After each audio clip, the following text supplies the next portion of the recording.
हरे राम राम राम हरे हरे, हरे कृष्णा कृष्ण कृष्ण हरे हरे, हरे राम राम राम हरे हरे, हरे कृष्ण कृष्ण कृष्ण हरे हरे.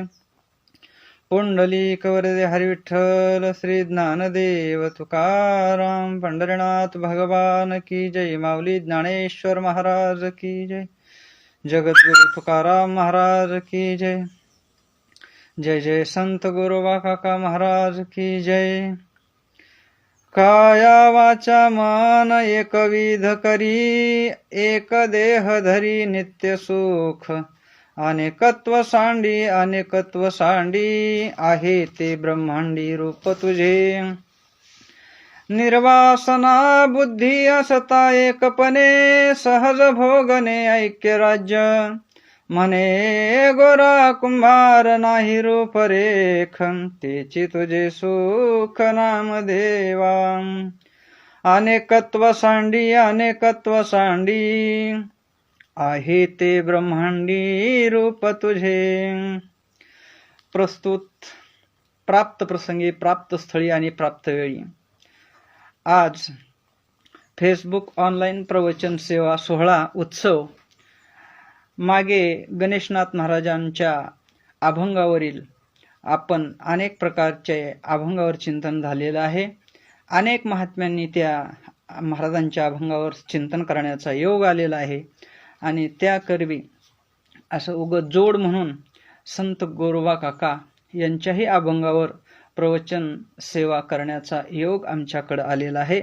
नक्कीच आम्ही आमचं अहोभाग्य समजतो आणि यात सर्वात मोठे धन्यवाद आमचे मित्र श्रीकांत धवन यांना देतो की त्यांच्यामुळे अनेक महात्म्यांची एकजूट फेसबुकवरती होऊन अनेक श्रोत्यांना अनेक प्रकारचे विचार ऐकण्यास मिळतात. हे त्यांनी सगळ्यांना एकत्र, जसं एक दोरा अनेक मण्यांना एकत्र ठेवतो, मणी वेगवेगळे असतील पण एका दोऱ्यामध्ये अनेक मणी ठेवण्याचं काम श्रीकांत धवन यांनी आणि सकल उजनी ग्रामस्थ भजनी मंडळांनी केलेलं आहे आणि त्यांचा मी ऋणी आहे. आज या ठिकाणी संतश्रेष्ठ गोरोबा काका यांच्या अभंगावरती चिंतन करण्याचा योग असा आहे की महाराजांचा अभंग खूप गोड आहे. महाराज काय बोलतात? काया वाचा मन एकविध करी, एक देह धरी नित्य सुख. महाराज म्हणतात काया वाचा आणि मन एकविध करायचं. एकविधतेला परमार्थामध्ये खूप मोठी अशी किंमत आहे, कारण भाव एकविध झाला पाहिजे. एकविध बघा, हित ते करावे देवाचे चिंतन, करोनिया मन एकविध. तुकोबराय बोलतात. महाराज म्हणतात की एकविध मन जर झालं नाही तर परमार्थ शून्य होतो आणि म्हणून मन सुद्धा एकविध लागतं. करोनिया मन, एकविध मनानं आपण भक्ती थोडीही केलेली आपल्या उपयोगाला येते आणि म्हणून महाराज म्हणतात की काया एकविध करायची, वाचा एकविध करायची, मन एकविध करायचं. काया एकविध करणं म्हणजे काय की ही काया देह हा देह जरी प्रपंचामध्ये राहत असेल तर मुखानं तुझंच नाम घेईल, मुखानं तुझंच नाम, दुसऱ्याचं नाही. पाहायचं असलं तरी या देहाच्या डोळ्या करवी जर पाहायचं असेल तर रूप तुझंच पाहायचं. या देहाच्या कानाकडून जर ऐकायचं असेल तर तुझीच कीर्ती ऐकायची, तुझीच गुणगान ऐकायची. या हाताला काम द्यायचं असेल, चित्ती तुझे पाय डोळा रूपाचे ध्यान, अखंड मुखी नाम तुमचे वर्णावे गुण. हे देह प्रपंचाचा दास आहे, देह प्रपंचाचा दासच आहे, पण प्रपंच करत करत सुद्धा आपणाला परमार्थ करता येतो. म्हणजे आपण एखादं कुठलंही शेतामधलं काम असेल, घरामधलं काम करत असताना आपलं काम हात करतात, पण मुखानं नामस्मरण आपल्याला करता येतं. म्हणून काया एकविध करायची म्हणजे ह्या कायेनं सुद्धा परमार्थाकडेच ओळवायचं, या कायेकडून परमार्थिक कामं करून घ्यायची. आणि वाचा एकविध करायची म्हणजे बोलण्याची नाही आता देवाविन काही, बोलायचं नाहीच, दुसरं देवाशिवाय काही बोलायचं नाही, दुसरं काहीच बोलायचं नाही. बोलावा विठ्ठल, पहावा विठ्ठल, करावा विठ्ठल जीवभाव. बोलू ऐसे बोले जेने विठ्ठल डोले. असं आपण बोलायचं की विठ्ठल डोलला पाहिजे, असं आपण बोलायचं. मधुरावानी ओटी मधुर बोलायचं. मधुरा वाणी ओटी तुका म्हणे वाव पोटी. मधुर बोलायचं, दुसऱ्यांना पटेल असं बोलायचं, दुसऱ्यावर प्रभाव पडेल असं बोलायचं, दुसऱ्यांचं हित होईल असं बोलायचं. बघा, कृष्ण परमात्मा गीता यामध्ये बोलले, पण अर्जुनाला सगळं काही मोह निराश झाला आणि युद्धाला तयार झाला. असं बोलायचं की ज्यानं त्याचं कल्याण होईल असं बोलायचं. नाहीतर आमचं बोलणं असं असतं की आम्ही थोडं बोललो कोणापाशी काय की झालं भांडणं लागतात. मग तसल्या बोलण्याचा काय उपयोग आहे? वाचा एकविध त्याला म्हणायचं की जेणेकरून आपलं परमात्म तत्व आपल्या हातामध्ये येईल, आपण परमात्म स्वरूप होईल, जेणेकरून परमात्म्याचं दर्शन होईल. ही वाचन आपण बोलायचं. दुसरं वाचन आपण काही बोलायचं नाही. आणि महाराज म्हणतात की मन सुद्धा एकविध करायचं. कारण मन एकविध करावं लागतंय, केलंच पाहिजे. कारण मन हे खूप चंचल आहे महाराज. आणि म्हणून हे चंचल असणाऱ्या मनाला एका ठिकाणी थांबवलं तर ते मन कोणा दुसरीकडे जात नाही. कारण हे मन बहुत चंचल चपल, जाता येता न लगे वेळ. त्याला जायला वेळ लागत नाही, यायला वेळ लागत नाही. पण आता कोठे धावे मन, ज्या वेळेस परमात्म्याचे चरण पाहिल मन. कारण मनाला पाहिजे असतं सुख, मनाला सुख पाहिजे, इंद्रिया करवी ते भोगतं. आणि जे मनाला सुख, अनेक प्रकारचं सुख देवाच्या पायामध्ये जर असेल आणि मनाच्या पायामध्ये जर मनानं जर देवाच्या पायामध्ये जर बुडी घेतली तर मग त्याला सगळे तिथं सुख सेवन करत बसतं, तो दुसरीकडे जाण्याचा प्रयत्न अजिबात करत नाही. आणि म्हणून मन एकविध करायला सांगतात महाराज. काया वाचा मन एकविध करी, एकविध करायचे.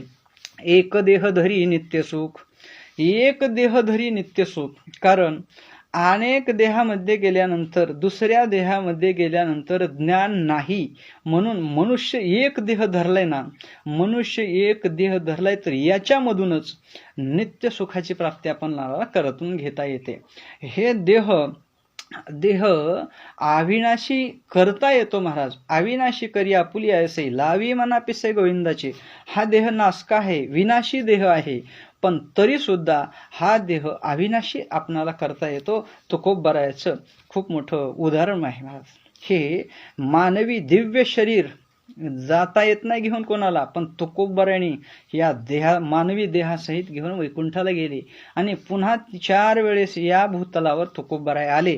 म्हणून एक देह धरला ना तर त्या देहा करवी देह खूप चांगला आहे, शरीर उत्तम चांगले, शरीर चांगला आहे, उत्तम आहे. शरीर येणे साध्य केले, साधिले होय परब्रह्म. याच शरीरातून परब्रह्म साधून घेता येतं महाराज. सच्चिदानंद पदवी याच शरीरामधून घेता येते. आणि म्हणून हे शरीर खूप चांगलं आहे. म्हणून एकच देह धरला ना, महाराज म्हणतात एक देह धरी नित्य सुख. एक मनुष्य देह धरलाय ना, इतर देहामध्ये जाण्याचा विचार करू नका.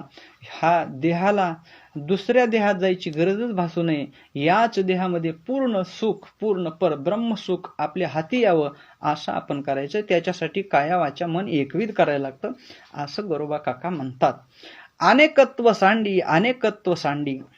महाराज म्हणतात माणसाच्या मनामध्ये अनेक कल्पना असतात, अनेक संकल्प असतात, अनेक विकल्प असतात. अहो एक रावण, पण त्या एका रावणाच्या मनामध्ये एक नाही 7 कल्पना होत्या.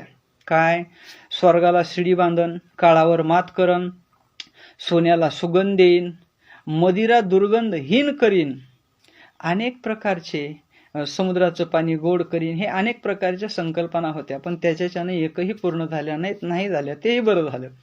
मग एक प्रार्थना केली, एक संकल्प केला तर तो पूर्ण जातो. अनेक संकल्प पूर्ण होत नाहीत. म्हणून एकच संकल्प असा करायचा की जेणेकरून तो पूर्ण होईल आणि जगाच्या हिताचा असेल, आपल्या हिताचा असेल. म्हणून महाराज म्हणतात अनेकत्व सांडी, अनेकत्व सांडी. कारण एक ना धड भाराभर चिंध्या असं म्हणतात. आपल्याकडे एक म्हण आहे, एक ना धड भाराभर चिंध्या.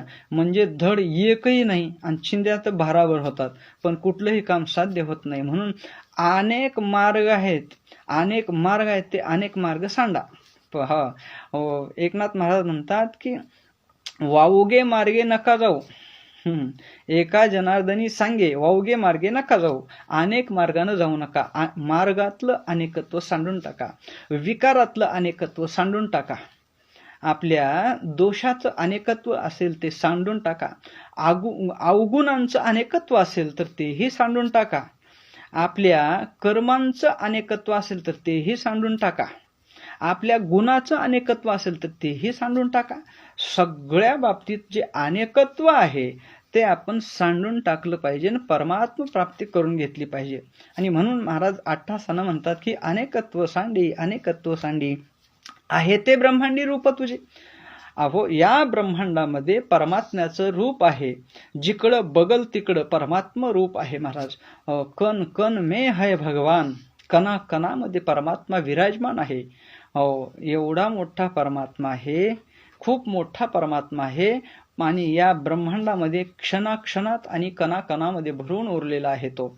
आणि जे ब्रह्मांडामध्ये आहे तेच आपलं रूप आहे. या ब्रह्मांडामध्ये पंचमहाभूत आहेत, तर आपल्या शरीरामध्ये सुद्धा पंचमहाभूत आहेत. अहो, पंचमहाभूत झाल्याशिवाय भाकर भाजत नाही महाराज. भाकर सुद्धा भाजण्यासाठी पंचमहाभूत एकत्र यावे लागतात. भाकर करायची तर ज्वारी हे भूमितत्व घ्यावं लागतं, पाणी हे जलतत्व घ्यावं लागतं. भाकर भाजण्यासाठी ते अग्नितत्व लागतं. आणि भाकर अशी फुगल्यानंतर त्यातलं पोकळपणा आकाश गुण येतो. आणि ज्या त्याच्यातून एखादं छिद्र फुललं तर ते वायू तत्व बाहेर पडतं, वाफ बाहेर पडते. म्हणजे एक भाकर जर करायची असेल तर पंचमहाभूत त्याच्यामध्ये विलीन होतात. मग आपलं तर एवढं मोठं शरीर आहे, तर या शरीरामध्ये सुद्धा जलतत्वानं रक्त आहे, भूमितत्वानं हाडं आहेत, तेज तत्वानं जठराग्नी आहे, वायू तत्वाने श्वास आहे आणि आकाश तत्वानं आपली आतली पोकळी आहे. हे पंचमहाभूत म्हणजे या ब्रह्मांडामध्ये सुद्धा आहेत. आणि जे पिंडी ते ब्रह्मांडी, जे पिंडात आहे ते ब्रह्मांडात, जे ब्रह्मांडात आहे ते पिंडात आहे. आणि म्हणून अशा बाबतीत महाराज सांगतात आहे ते ब्रह्मांडी रूप तुझे. जे ब्रह्मांडात रूप आहे तेच आपल्याकडे रूप आहे. आणि म्हणून या रूपामधून वासना ही निर्वासना झाली पाहिजे. बुद्धी आपली वासनायुक्त नसावी. आणि म्हणून महाराज म्हणतात निर्वासना बुद्धी आसता एकपणे. निर्वासना बुद्धी पाहिजे. वासना समूळ नष्ट झाली पाहिजे. वासना ओढाळ आहे, कधी जिकडे जाऊ नये तिकडे जाते, म्हणून तिचा पाय मोडून टाकायला सांगितले. वासना ओढाळ गाय गड्यानो, वासना ओढाळ गाय, जिकडे जाऊ नये तिकडे जाय, हाणून तिचा मोडावा पाय. वासना ओढाळ गाय गड्यानो, वासना ओढाळ गाय. आणि म्हणून ही वासना निर्वासना झाली पाहिजे. आणि म्हणून वासनेमध्ये वासना मोठ्या मोठ्याला जन्म घ्यायला लावते महाराज. आणि म्हणून वासना आपली निर्वासना झाली पाहिजे. कारण वासनेचा क्षय इंद्रियाचा जय. ज्या वेळेस वासनेचा क्षय होतो त्यावेळेस इंद्रियांचा जय होतो. जोपर्यंत वासनेचा जय तोपर्यंत आपलं काहीच कल्याण होत नाही महाराज. आणि म्हणून वासनामुळे जन्म घेणे लागे वासनेच्या संगीत. जन्म घ्यावा लागतो वासनेच्यामुळं. भरत राजाचं उदाहरण तुम्हाला माहीत असेल. सहज आपलं स्नानासाठी गेले होते आणि गेल्यानंतर हरणी, एक अशी मोठी हरणी गरोदर अवस्थेमध्ये होती. आणि ती हरणी अशी इकडच्या कडेहून तिकडं अशी उडी मारणार, तेवढ्यापर्यंत काय झालं, उडी मारणार सिंहाची डरकाळी ऐकू आली आणि भीतीनं गर्भकळी झालं. आणि पलीकडच्या काठावर जाऊस तर ते पाडस खाली पडलं, पाण्यात वाहत वाहत आलं. भरतराजांनी हातामध्ये घेतलं, लालन पालन पोषण केलं, आपल्या आश्रमामध्ये आणलं. आपल्या बाळाला जसं सांभाळतात तसं सांभाळलं. जरा जरा इकडे तिकडे गेलं की त्याला वाटायचं अरे हरणाचं कसं होईल, त्यात मरणाचं कसं होईल हे विसरले महाराज. आणि घाला तो घातला वासनेने, जड भरत राजा हरणी गर्भा गेला, घाला तो घातला वासनेने. म्हणून ही वासना निर्वासना झाली पाहिजे. आणि म्हणून महाराज म्हणतात निर्वासना बुद्धी आसता एकपणे. निर्वासना बुद्धी झाली की एकपणे म्हणजे निर्वासना बुद्धी एकपणे झाली की आपणाला एक परमात्मा साध्य करण्यासाठी चालना मिळते. आणि म्हणून मग नंतर काय होतं, सहज भोगणी ऐक्य राज्य. निर्वासना बुद्धी निर्वासित झाली, वासनाहीन मनोनाश झाला, वासनाचा क्षय झाला तर मग आपणाला भोगायला काय मिळते? ऐक्य राज्य. एक राज्य म्हणजे एकटा मी एकटा. भरपूर गोंधळ असेल, जावा तुम्ही मला एकट्याला सुखानं झोपू द्या म्हणते माणूस, कारण एकांतामध्ये सुख आहे. आणि तुकोबारा एका ठिकाणी म्हणतात की एकांताचे सुख दे मज देवा, आघात या जीवा चुकोनिया, है का नाही महाराज? बघा, आणि निर्वासना बुद्धी आपली झाली की एक पण साधतं, कारण कुठल्याही विकाराचं काम नाही, एक पण आहे. कुठल्याही गुणाचं काम नाही, एक पण साधतं. आणि मग सहज भोगणे ऐक्य राज मिळतं, एक राज्य मिळतं. आणि म्हणून नंतर महाराज म्हणतात, मने गोरा कुंभार नाही रूपरेख, तेची तुझे सुख नामदेवा. नामदेव महाराजाला हे सांगितलेलं आहे महाराज सगळ्या गोष्टी. महाराज शेवटी म्हणतात, म्हणे गोरा कुंभार. काका खरं तर खूप गोरे होते, खूप गोरे होते, म्हणून त्यांचं असं गोरा कुंभार म्हणायचे. गोरा कुंभार, गोरा कुंभार. म्हणे गोरा कुंभार नाही रूपरेख, रूप नाही, रेख नाही. रेख म्हणजे अशी रेष, रूप म्हणजे काहीतरी रूप, असं कुठली आकृती, ते स्वरूप. रूप, स्वरूप, रेख हे कुठल्याच प्रकारचं नाही. कारण परमात्म्याला रूपात यावं लागतं, तो आरूपी आहे, त्याला नाम नाही. म्हणजे आता ठेवलेले आहेत पण त्याला तसं नाम नाही, तो त्याला गुण नाही, तो गुण घेऊन येतो, पण त्याला निर्गुण आहे, निराकार आहे. त्याला आकार नाही, निराकार आहे, निर्गुण आहे. पण ते दोन्ही सगुण निर्गुण एक गोविंद रे. सगुण तत्व आणि निर्गुण तत्व एकच आहे. आकार निराकार एकच आहे, स्थूळ सूक्ष्म एकच आहे. आणि म्हणून महाराज या ठिकाणी म्हणतात, नाही रूपरेख तेची तुझे सुख नामदेवा. ज्याला रूप नाही, ज्याला नाम नाही, ज्याला रंग नाही, रूप नाही, नाही वर्ण छाया, निर्विकार निर्गुण तू चिरवगजाया, असं जे तत्व आहे तेच तुझं सुख आहे, असं नामदेव महाराजाला काका सांगतात महाराज. तेची तुझे सुख नामदेवा. नामदेवा, अरे बाबा, हे सगळं आटास कशा करता झाला? तर ज्यावेळेस संत संमेलन भरलं त्यावेळेस सगळ्यांना गोरोबा काकांनी थापटणं आणलं. परीक्षा, सकल संत परीक्षक गोरोबा काका आहेत, वैराग्य राग रसिक गोरोबा काका आहेत. आणि म्हणून महाराज म्हणतात की सगळे पक्के मडक आहेत. शेवटी नामदेवाची बारी आली आणि नामदेवाच्या डोक्यामध्ये मारल्यानंतर, ते थापटणं मारल्यानंतर रडू लागले आणि देवाकडे गेले आणि सांगितले, काकानी हे मडकं कच्चं आहे बघा, कच्चं आहे. सगळ्या संतांमध्ये त्यांना कच्चं ठरवलं. तेव्हा देवाकडे आले आणि देवाला म्हणाले, देवा मला मारलं, मला कच्चं ठरवलं, खरंच मी कच्चं आहे का?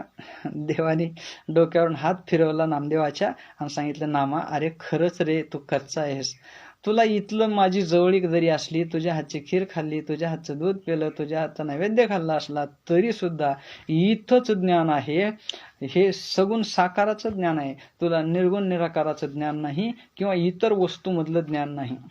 मग याच्यासाठी काय करावं लागेल देवा? जावा म्हणले औंढ्याला गेले, औंढ्या नागनाथाला गेले आणि तिथं विसोबा खेचर नावाचे ज्यांनी मुक्ताईकून अनुग्रह घेतला होता ते तिथं जाऊन बसलेले होते. त्यांनी पिंडीवर पाय ठेवला होता. मग ते नामदेव म्हणले, आता ह्याच्याकडे पाठवले देवानी, जे पाय पिंडीवर ठेवून बसले त्याच्याकडे पाठवलं, असला गुरु असतो का नाही म्हातारी?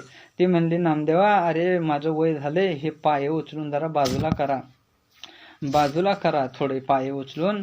आणि मग शेवटी ते उचलले, जिथं उचलून ठेवेल तिथं पिंड तयार होत होती, असा महिमा होता. आणि त्यांनी मग सर्व यथार्थ ज्ञान दिलं. प्रत्येक ठिकाणी परमात्मा विराजमान, जळी स्थळी काष्टी पाशानी, प्रत्येक ठिकाणी प्रत्येक वस्तूमध्ये, सगळ्या शरीरामध्ये, सगळ्या तत्वामध्ये मीच आहे अशी अनुभूती झाली.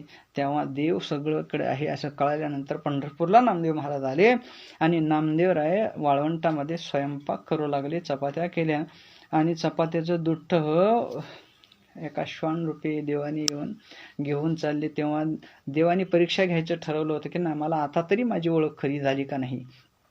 आणि मग नामदेव महाराज म्हणतात, देवा ओळखलं, मला योशोबा खेचराने गुरूंनी माझ्या सांगितलंय की प्रत्येक ठिकाणी देव आहे. अहो देवा, कोरड्या कोरड्या तुम्ही रोट्या कशाला खाता? हे तुपाची वाटी घेऊन चला म्हणून नामा धावे श्वाना पाठी, हाती घेऊन तुपाची वाटी घेऊन त्या श्वाना मागे धावतायत. आणि देव प्रगट झाले म्हणले, कळालं रे नामा, तुला आता तो कच्चा नाही, तो पक्का झाला. गुरुकडे गेल्यानंतर पक्क होत असते. म्हणून ते सर्वत्र ज्ञान हे गुरुपासून होतं. आणि म्हणून खरं जे सुख आहे ते इथंच आहे महाराज. या देहात परमात्मा तत्व ओळखला, आत्मा हाच परमात्मा हे ओळखलं की सुख आहे. तेची तुझे सुख नामदेवा. म्हणून महाराज खूप या अभंगामधून गोड बोलतात. काया वाचा मन एकविध करी, एक देह धरी नित्य सुख धरल्या करता. काया वाचा मन एकविध झालं पाहिजे. अनेकत्व आपल्या जीवनामध्ये येता कामा नाही. एकतत्व नाम दृढ धरी म्हणा, हरीशी करुणा येईल तुझी. एक तत्व पाहिजे, निर्वासित बुद्धी पाहिजे.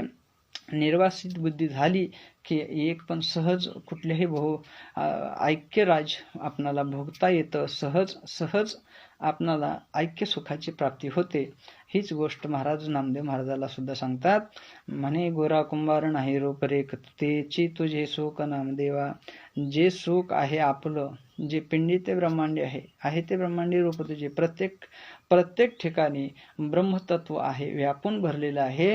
आणि ही गोष्ट गोरोबा काकांनी नामदेव महाराजाला सांगितलेली आहे. पुंडली कवरदे हरी विठ्ठल श्री ज्ञानदेव तुकाराम. पंढरीनाथ भगवान की जय. गोरोबा काका महाराज की जय. विठ्ठल विठ्ठल विठ्ठल विठ्ठल विठ्ठल विठ्ठल.